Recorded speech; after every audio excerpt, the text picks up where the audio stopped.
La Universidad Central de Chile está en un lugar de privilegio al ser una corporación sin fines de lucro cuyos excedentes son reinvertidos. Nuestra universidad es administrada por sus propios académicos, quienes eligen a sus máximas autoridades y rigen los destinos de esta casa de estudio. Hoy realizamos la inauguración de nuestro año académico con la fuerte convicción puesta en nuestra misión: ser una universidad que sirve al país con vocación inclusiva, sostenibilidad, sólido vínculo con la sociedad y alto compromiso con la excelencia integral en cada área de formación e investigación que desarrolla. Estimados y estimadas invitados, es un honor, por cierto, para mí darles la bienvenida al inicio de un año académico acompañado de todos ustedes y de figuras tan relevantes en el plano internacional como lo es el doctor Juan Somavia. Desde hace algún tiempo nuestra universidad no realizaba este profundo y significativo rito académico de la primera clase magistral. Vivimos un cuadro de legítima exigencia de cambios trascendentales para el logro de una educación de calidad, aquella educación que aspira a terminar con las brechas de desigualdad que hoy posibilitan una sociedad de los abusos, las que retrasan el desarrollo, crean frustraciones y tensión. Nuestra universidad libre e independiente, administrada por sus propios académicos, es un proyecto distinto en el ámbito de la educación superior chilena, que se está convirtiendo paulatinamente en un modelo o en el paradigma del deber ser de más de alguna universidad privada.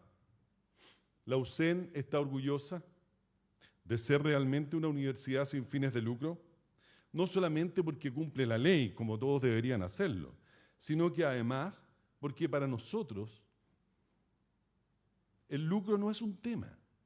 No lo es, no por un rechazo ideológico a este, sino simplemente porque no tiene cabida dentro de nuestra concepción de universidad. Tenemos reparos a los actuales proyectos de ley de la Superintendencia de Educación Superior y del nuevo sistema de financiamiento universitario, como asimismo de la creación de la Agencia Nacional de Acreditación, como ya lo hemos señalado en múltiples oportunidades. ¿Por qué? Porque no generan garantías para que los estudiantes reciban una educación de calidad.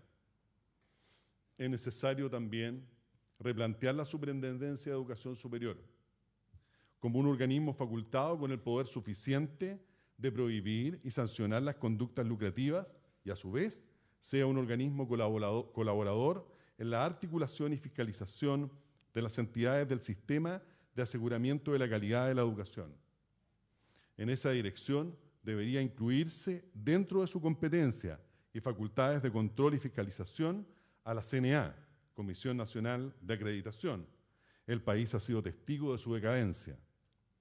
Por último, estos proyectos dejan en la total ambigüedad el concepto de universidad, su rol en la sociedad y el criterio de calidad que tanto le gusta al rector Baeza de la educación. Todas definiciones básicas en cualquier reforma. En este contexto de debates sustanciales sobre el futuro de la nación en el plano de la educación superior y todas sus implicancias, la USEN tiene un gran desafío. Somos una universidad de la sociedad civil. No operamos con criterios de mercado, pero convivimos en él. No somos pública, pero tenemos esa vocación. Esto nos hace tener una identidad muy particular, una universidad al servicio del país, por cierto, de un país más igualitario, con menos abusos, más democrático. Somos una universidad libre, independiente y laica. En este momento declaro, por tanto, inaugurado el año académico USEN 2013. Muchas gracias.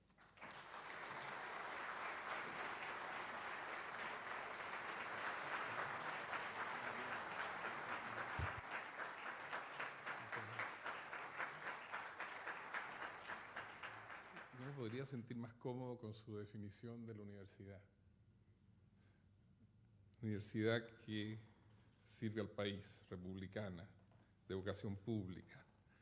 Creo que esas definiciones y las otras cosas que dijo son absolutamente fundamentales hoy en día porque estamos en una necesidad de gran reflexión en el país. Como ustedes bien saben, las cosas están complejas y voy a referirme a eso. Pero una de las cosas que se necesita cuando las cosas están complejas es la capacidad desde el espacio de la reflexión del país, desde el mundo académico y de otros espacios donde existen, de poder colocarse un poquitito por encima de lo que está pasando para pensar en el interés nacional. Y se nos da una oportunidad importante porque este país ha estado muy determinado por un modelo de crecimiento y globalización en el mundo, en donde más o menos nos decían el deber ser de las políticas económicas y sociales. Ese deber ser está en crisis. Y la crisis se produjo porque fue tal el nivel de desregulación en general, pero particularmente el sistema financiero, que llegó un momento en que, en el lenguaje más simple, capotó. Y todavía no se recupera. Basta ver la situación en que se encuentra Europa, basta ver la dificultad de Japón de hace como 15 años que todavía no logra recuperar el ritmo, y Estados Unidos está muy complicado. ¿Por qué lo menciono? Porque se nos va a abrir a nivel global un periodo largo de incertidumbre e inseguridad, porque el ciclo de esta forma de crecimiento y globalización está comenzando a cerrarse, pero sigue muy fuerte, sigue presente. Si no, Europa no estaría como está. Pero comenzó a cerrarse porque la hegemonía ideológica y la legitimidad política se fue perdiendo. Pero nunca cuando se cierra un ciclo hay otro ciclo que está ahí preparadito al lado para decir, mire, como usted se está cerrando, aquí aparezco yo. Las cosas no son así. Va a haber un periodo largo de incertidumbre, de inseguridad, que desde un punto de vista de la estabilidad de las cosas es complicado y de un punto de vista de la creatividad de las cosas es extraordinariamente positivo. Entonces, cuando nosotros reflexionamos y pensamos en Chile, incluso del tipo de política a que yo me voy a referir, no tenemos un deber ser internacional, no tenemos un Fondo Monetario que nos dice lo que tenemos que hacer, no tenemos un Banco Mundial que nos dice lo que tenemos que hacer. Vamos a poder hacer lo que buenamente consideremos necesario para el interés de Chile y de los chilenos. Y una universidad que se define, rector, como usted la hace, sin duda alguna que juega un papel fundamental en ese proceso. ¿De dónde quiero? Primero déjeme decirle que es cierto esto que dice usted de la gigantografía y no es chacota. Me he topado con varios amigos, claro, porque la gente mira las cosas, nomás no lee mucho, así que miraban la cuestión, me dije, oye, Juanito, ¿eres candidato? No, viejo, si yo soy más bien de la sociedad civil. ¿Pero cómo? Pero si te vi en... Sí, pero ¿leíste de qué se trataba? Mira, la verdad que no, pasé re rápido. Entonces, efectivamente, no exagero, me ha pasado. La otra cosa es que esto de que el regalo sea antes de la charla y no después es bien riesgosa. Así que yo le agradezco, rector, usted la confianza que acaba de manifestar. Bueno, ¿desde dónde parte? De una sociedad en crispación, enojo, sentimiento de abuso, no me escuchan, frustración. Una persona me dijo, conversando, porque yo converso mucho, pregunto, me encanta, me dice, mire, ¿sabe qué pasa? Que yo me siento abusado por todos los lados. Entonces, digamos, una sociedad que ya ha llegado a esa situación subjetiva, diría yo, es una cosa a partir del cual uno tiene que comenzar el análisis. Y que me recuerda, yo no sé, los de un poco más de edad aquí, una película que salió en los años 70, que era una persona que hablaba en la televisión sobre los problemas de la sociedad. Muy crítico, extraordinariamente crítico. Y cada vez criticaba más. Y cada vez tenía mejor audiencia. Hasta que un día se le ocurrió decir, mire, yo quiero que todos los que están escuchando por televisión salgan a las ventanas y se pongan a gritar, aquí lo traducí al inglés, estoy cabreado y no pienso seguir aguantando. Eso fue lo que ocurrió por televisión. Resulta que media hora después comienzan a informar que más o menos la mitad del país está gritando por las ventanas. Bueno, yo creo que es un poquito lo que está pasando. Y ese grito está en la calle y ese grito está en la casa también, ¿no? Pensar que tenemos que lidiar nada más que con la frustración que se manifiesta en la calle sería un error absolutamente profundo. Mucha gente que no sale a la calle lo siente exactamente igual. Es un problema de cuáles son las prácticas y las maneras en que uno desea expresarse, ¿no? Entonces, lo que yo quiero tratar ahora es tratar de interpretar eso. Y yo creo que lo que hay es un desencanto con la calidad de la sociedad, que se manifiesta sectorialmente en muchos temas. Y yo quisiera tratar el tema del desencanto con la calidad del trabajo. Porque yo creo de que la calidad del trabajo define de muchas maneras la calidad de una sociedad. Es como un ancla que define la calidad de una sociedad. Y yo creo que esta ancla está repleta de profundas desigualdades. O sea, no nos está produciendo un proceso hacia la inclusión social, un proceso hacia, digamos, mayor participación en la que la sociedad está generando y, desde luego, lo que las empresas están ganando. Entonces, quiero darles unos datos nomás para fundamentar esto.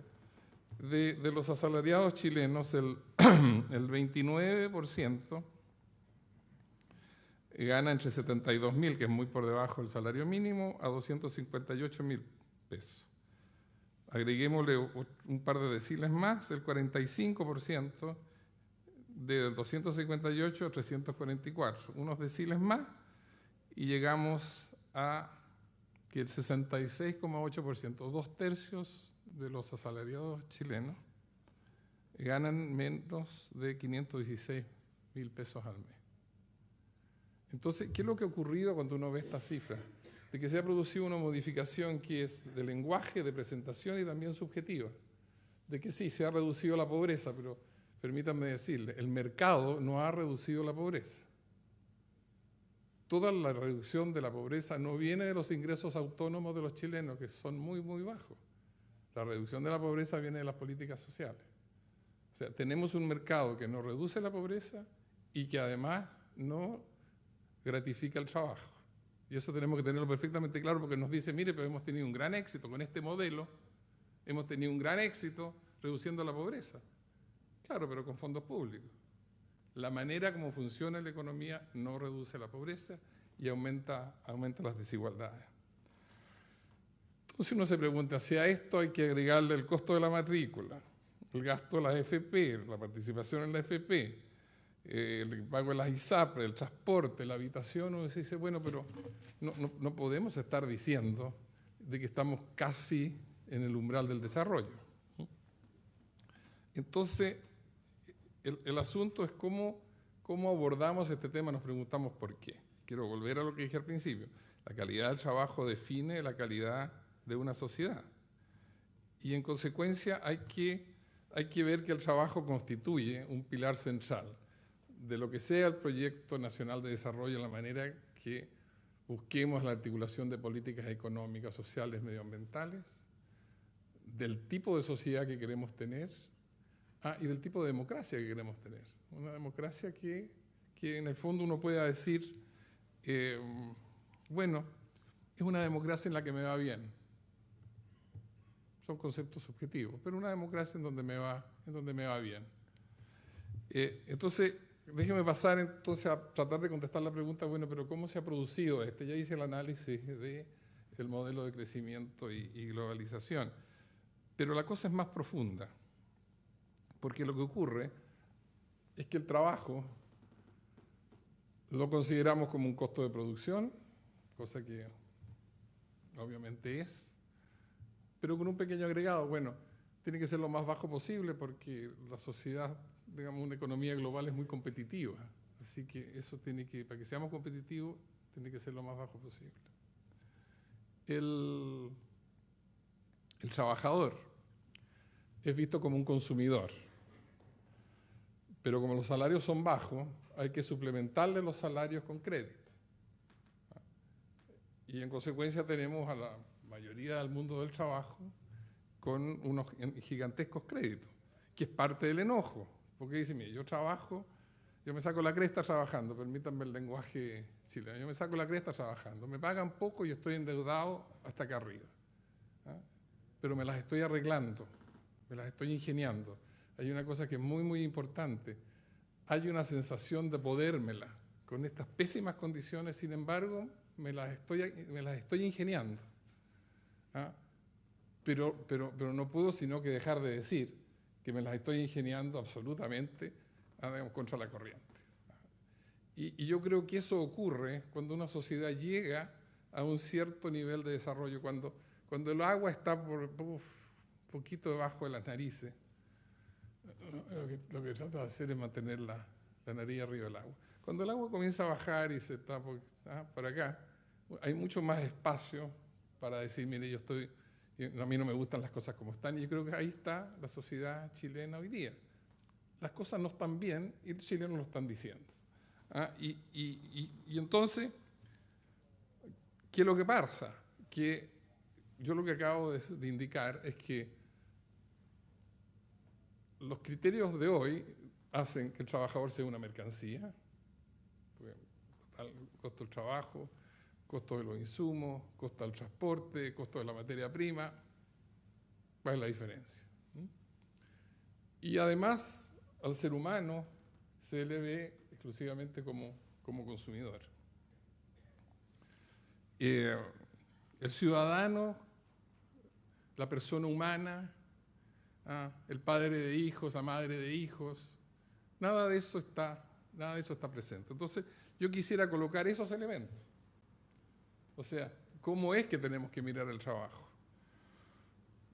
Que el trabajo es fuente de dignidad personal, nos probamos en el trabajo, y por eso la calidad del trabajo define de tantas maneras la autopercepción, la manera como uno se ve a sí mismo, cómo ve su propia contribución, cómo lo ven a uno.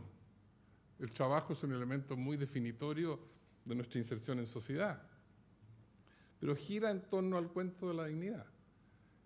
El trabajo es parte fundamental del desarrollo de una familia. Y uno ve tanto en Chile y afuera cómo se rasgan vestiduras respecto de qué terrible lo que está pasando en la familia. Bueno, primero que, digamos, cada vez más la gente, a los que tienen un concepto de familia, cada vez más la gente vive como tienen considerado necesario vivir. Cada vez se divorcian más, cada vez hay menos matrimonio, cada vez los jóvenes tardan en casarse, cada vez hay más drogas, cada vez hay más problemas con la juventud de todo orden. Entonces la lista es gigantesca dependiendo del ángulo ideológico, social del cual uno lo quiera mirar. Como si esto no tuviera nada que ver con el trabajo que hay en esa familia. Entonces, es una desvinculación total. Por una parte hay una visión de lo que pasa en la familia cuando uno dice, bueno, sí, pero estas dos cosas están vinculadas. Porque muy mal trabajo, poco trabajo en la familia, hace que esa familia tenga una vida muy, muy compleja y muy difícil, y que tiene una proyección para los hijos muy complicada y muy difícil. Ese vínculo no se hace. Después está el hecho concreto, que lo sabemos todos, de que una comunidad que trabaja es una comunidad que tiene más paz. Bueno, y esto lo sabemos, porque en comunidades donde están cercanas a que puedan haber líos, bueno, están los guardias privados, pero ese no es lo más importante. Lo más importante es lo que sabemos que pasa en las poblaciones. Bueno, vivimos en un país que las poblaciones cada vez piden más carabineros. ¿Por qué será? Y las poblaciones que más o menos están cerca del lugar de trabajo, donde las cosas están un poco mejor, piden menos carabineros. O sea, hay un problema obvio de relación entre la seguridad donde uno vive, la paz en donde uno vive y la calidad del trabajo y el acceso a un buen trabajo. Y después está otro tema que es fundamental, que lo estamos viviendo más o menos en estos días, y es que la calidad del trabajo también es fundamental en la credibilidad de las políticas públicas y en la credibilidad de las políticas privadas, más específicamente de las empresas. Entonces, hoy día, sí, la credibilidad es baja, porque si bien sí aumenta el empleo, etcétera, la gente ve estas otras cosas, no ve la estadística esa. sino que ve su vida real, y su vida real está mucho más vinculada a esto que estamos pensando. Entonces, mire, no me vengan a convencer con cifras de que mi vida es distinta a lo que yo estoy viviendo, por favor, es una falta de respeto. Entonces, eso es lo que está pasando. Entonces, desconecto, porque está en la distancia entre lo que usted me quiere hacer creer, con una cifra que me las publica todos los días y las tira por todas partes, etcétera, con lo que yo sé que me está pasando en la vida concreta mía y de mi familia y de mi comunidad.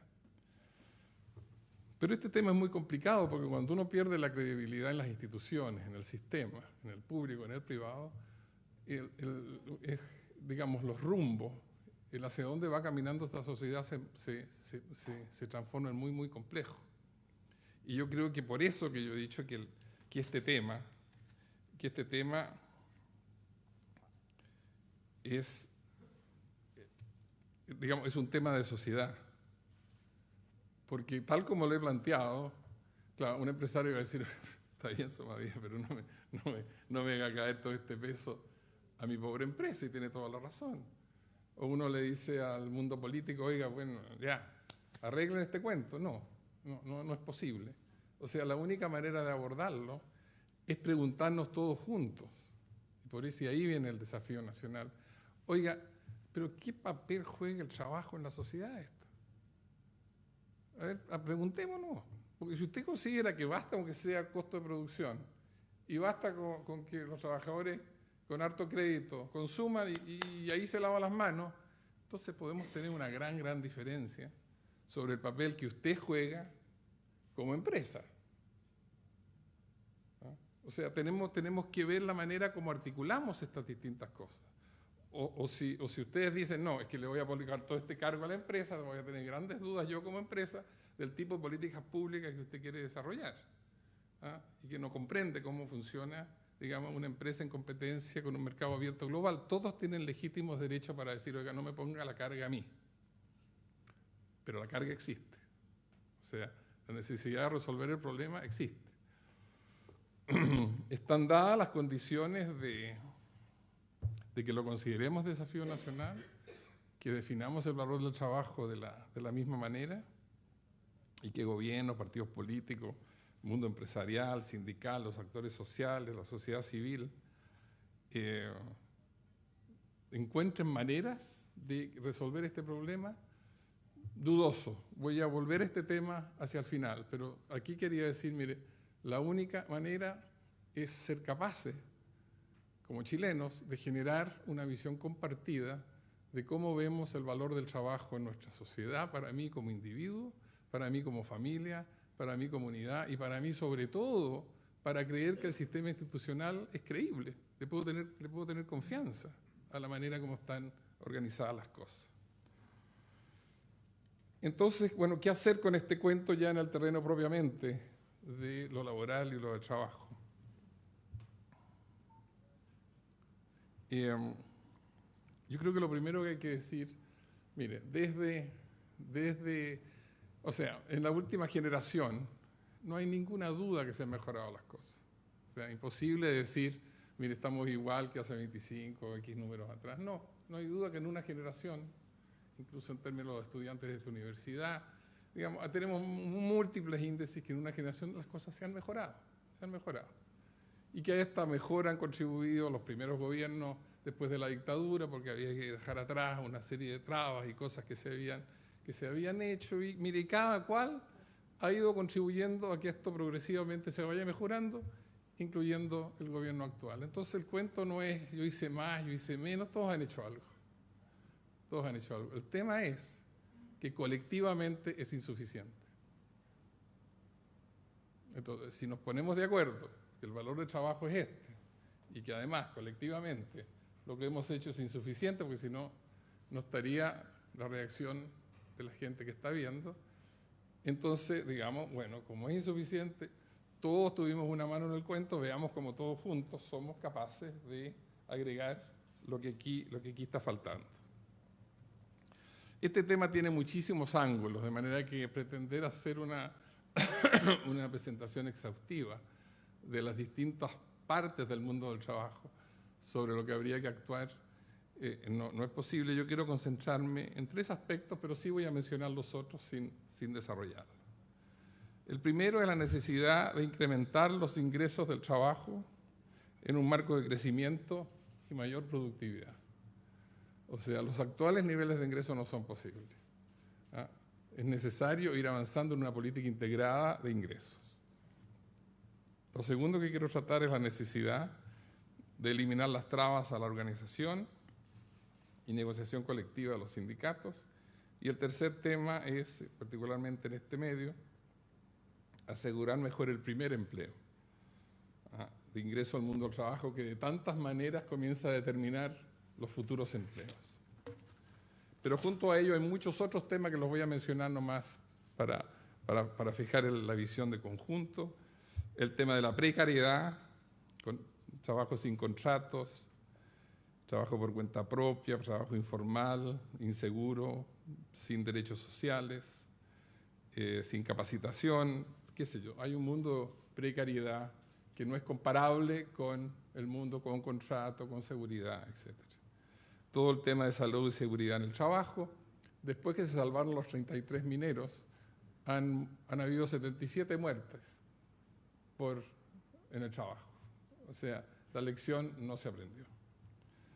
Indispensable reforzar la institucionalidad laboral, recordar que el Estado tiene deberes como empleador, la necesaria ratificación y puesta en práctica de convenios del OIT ratificados por Chile, promover y defender a las pymes en este mundo del trabajo, porque efectivamente hay situaciones especiales y hay que ser capaz de distinguir la manera como las pymes, que son las generadoras de empleo, son también capaces de adaptarse a un mundo en donde ponemos el trabajo en el corazón de nuestros modelos de crecimiento. Políticas macroeconómicas que promuevan simultáneamente la productividad económica, que es necesaria, pero también la productividad social del sistema productivo, las dos cosas, productividad económica, productividad social. El tema de la calidad de la educación, que ustedes lo conocen mejor que nadie, los temas de igualdad de género, pero más allá de la brecha salarial, las implicaciones regionales y la distribución territorial del trabajo en Chile, que es muy desigual. Y asegurar un flujo constante de inversión y de mejoramiento productivo. Y yo quisiera agregar uno que de repente se nos olvida, que es el trabajo infantil. Yo creo que una sociedad que se dice desarrollada, porque estamos llegando a los $18.000 per cápita, sencillamente no puede. Es completamente inaceptable que en Chile haya trabajo infantil. Pero entonces déjenme tratar los 3 temas que señalé. Y me voy a concentrar un poco en el salario mínimo por el papel que juega. Y hice dos comparaciones interesantes. Una que viene de la Fundación Sol. La Fundación Sol decidió hacerse la siguiente pregunta. ¿Cuál era el salario mínimo cuando países que hoy están más desarrollados que nosotros tenían $18.000 per cápita, con todos los